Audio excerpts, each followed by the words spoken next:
Yo, what up, people? Your boy, the Archangel, here with a new video. Excuse the bad hair. Your boy legit, like legitimately, just rolled out of bed. Like the bed's not even made yet. Like we look, we, I saw like a brick. Anyways, not what you're here for. You're here for some more Midnight Sun coverage. So if you've been paying attention to my channel the last few days, I had a Midnight Suns reaction video for the announcement trailer and another one for the gameplay reveal. So Midnight Suns has been in the news all week, and I want to do like an overall video today for just discussing what I've gathered information wise and just discussing the game in general, and how I'm feeling towards it as not just a gamer but a Marvel fan. And the thought process behind like right now is this is a game designed by the XCOM developers, but the way they described it is it's the opposite of XCOM. So XCOM has like a certain way of being played. XCOM has a certain way of you know, having a strategy towards it. Whereas they say with this game, it's not like that. Yes, it has similarities to XCOM, but the way that you think of XCOM in terms of how you approach each engagement, they want you to do it a different way with this game, and they want to do it a little bit more complicated. Because XCOM, you know what you could do and what you need to do in a given mission. Whereas like with Midnight Suns, there's some RNG to your combat, and that's kind of like where the things get bad with the game. Because, well, I won't say it gets bad, because that can be seen as challenge, that the RNG with the card system. For those who don't know, the game does have a card deck system, which is one of the few things people are talking about as a negative towards the game system. So when it comes to this game, yes, it's, you know, a tactical RPG, but it uses a card deck system, which a lot of people, when they heard that, they checked out. They were like, no, not playing this game, not playing a game that has a card deck system. Yes, it has card RNG and card loot boxes. So when you want to get new cards, you don't unlock them by just playing the, well, essentially you're playing the game. But the way you do it is you open these RNG boxes that give you 3 cards on your screen, and you rotate those cards over. Is that kind of system, if you already can gather on what I'm describing. So that has people checked out on it, but for people who make the game, they feel like, you know, that the card system adds to the complexity of the game. I watched a video from Game Informer, and they had 3 people who play the game already, and they said the card system is actually like fairly decent and not as big of a negative as they thought it was going to be going in. Now they got paid to every Game Informer, maybe they got paid to speak positive of the game. I can't say that their opinion wasn't genuine, and that they do feel like even though the card system, which is a big negative, wasn't actually as big of a negative as people think it will be. The other issue that I see with this, you know, this card system for me personally though, is 2K. 2K is, they don't get as much shit as EA, but they're just as bad, if not worse, as EA.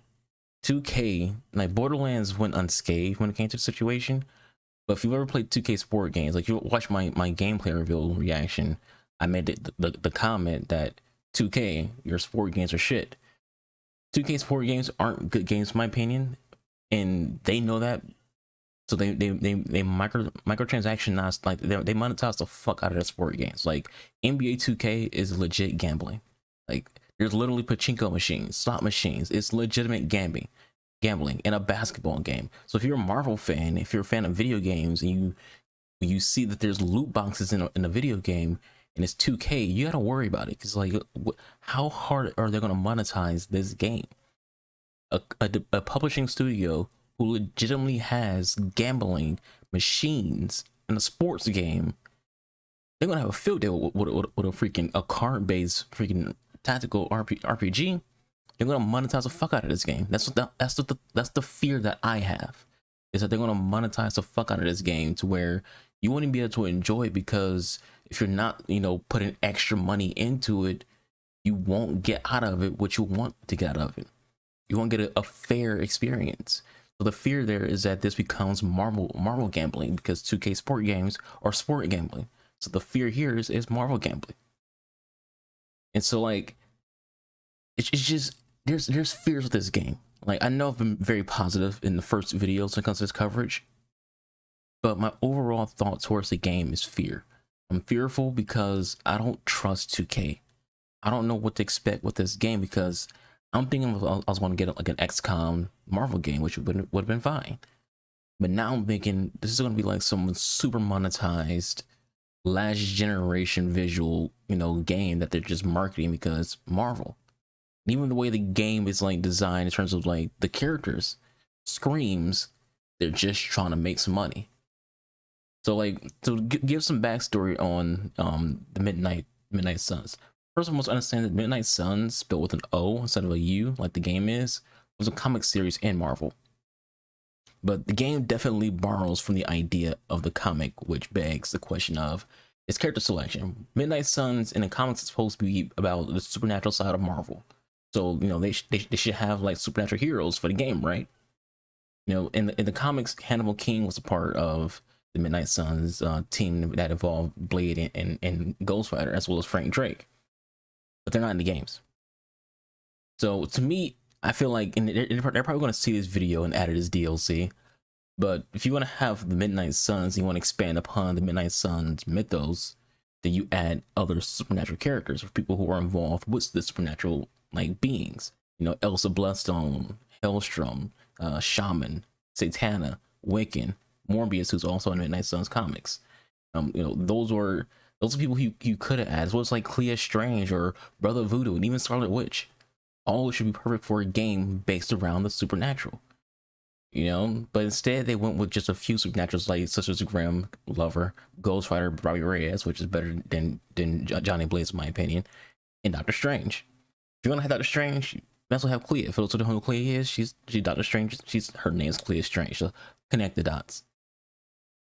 But when they threw in Captain Marvel, they threw in Iron Man, they threw in Captain America, they threw in Wolverine. Why? Because they want the game to sell off those names. They're not trying to sell you this game off, Nico and Robbie Reyes. They're going to sell this game off people who have no like business being around the supernatural, who have no business being involved with the Midnight Suns mythos. But because they're Captain Marvel, because they're Wolverine, because they're Captain America, those names are buzz names that you can put on out there, and people who are casual, Marvel fans, they'll see that and be like, all right, I want to play that because those characters are in the game. I don't know who freaking Sister Grimm is, so fuck her. Which isn't how it should be.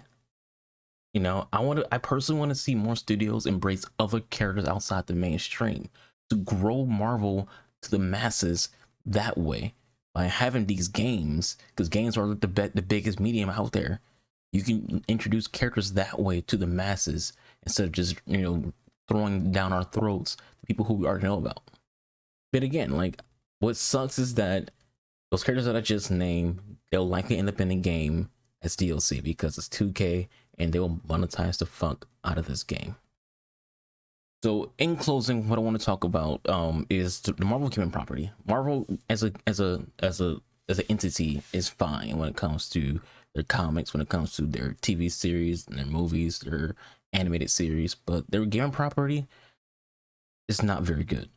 If we're being honest about Marvel as a gaming like studio, like when it comes to these developers and these publishers making their games, the track record is not good. You can name a good Marvel game on one hand, and all those games start with the word spider. Let's just be honest. Marvel games aren't like DC games. Like the Arkham series, it's in a class of its own. Injustice series, great. DC has a lot of good games out there. Hell, DC Universe is still kicking. How many Marvel MMOs are there? There's none. The best Marvel games are Spider-Man games. The ones that aren't Spider-Man games are all bad. Now there are I'll backtrack a little bit. There is Marvel Ultimate Alliance 2. The first game is meh. The third game was trash. But Ultimate Alliance 2 is a great game. Outside of that, the Wolverine game was playable. Keyword there is playable. But again, like I said, you can name them on one hand. So outside of Spider-Man games, outside of the Wolverine Origins game, and outside of Ultimate Alliance 2, Marvel video games are usually pretty shit. You know? And even think about the most recent ones. The Avengers video game, I put a lot of hours into that game. A lot of hours into the game. I feel like mostly because of a sunk cost fallacy. That's why I kept playing the game. I knew that game wasn't great. It had a good story mode. The story mode was playable. It was pretty good. Was not bad. But outside of that, it was not a great experience. There's so many issues, so many bugs. You know, the content drowns, the regurgitation of content. I knew that game was not good, but I kept putting hours into it. I put money into it because, you know, again, sunk cost fallacy. I fell victim to that. And I feel like it's just weird that Marvel, as much as they're succeeding in every other, like, you know, form of media, video games is where they struggle. And I think it's because, just like Star Wars, their name is so big that studios just feel like we don't have to make a good product. Just put the name on the box cover, and people will buy it. And that's how I kind of feel with Midnight Suns. But like with Midnight Suns, the words Marvel's on the cover of it. You have these superheroes like Wolverine and Captain Marvel and Captain America and Doctor Strange and Iron Man. People are gonna go, it's a Marvel game, I'm buying it.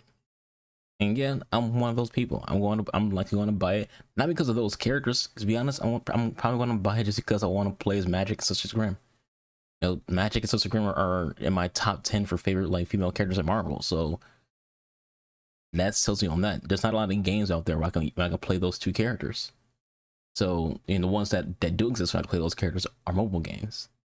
I'm not shitting on mobile games because I play them, but the general thought process is I want to be able to enjoy those characters on a bigger screen than just, you know, a phone. So I just wish. Here's my message to 2K will be: don't monetize the fuck out of this game. You know, I'm okay with like character expansions. You know, that's fine in my opinion. I feel like that's not an evil thing to like spend money on is extra characters. But don't like start throwing, you know, gambling into the freaking game. You know, let the game be itself. Let the developers make this game the way they want to without you, you know, doing what you do best, which is monetize the fuck out of your video games. Outside of that, we will see when it comes to Midnight Sun, when we get more gameplay of it. We'll see when it comes to the actual release of the game in 2022. As the fact of the matter is, we still have months. Like, it comes out in March. It's September. So we got a long time before the game comes out. Who knows in the end? In the end, for this video though, I will link in one of the sides of the screen. You'll see it. The Game Informer video. It's like 15 minutes long, I think. I don't know. Maybe it's longer than that. But basically, it's just 3 dudes talking about the game who had experience playing the game. So watch it if you want to. Check it out and get their opinion on them experiencing it. I'll check it out when it comes out, or if there's like a demo or a beta if that happens as well. But with all that said, that's it for me. Thank you for watching. Well, enjoyed. I'll catch you guys on the next one. That being your boy, UTech the Archangel, the undiscovered talent. I'll drink my coffee and get ready for the day. Y'all be safe. Y'all be kind to one another. Peace out.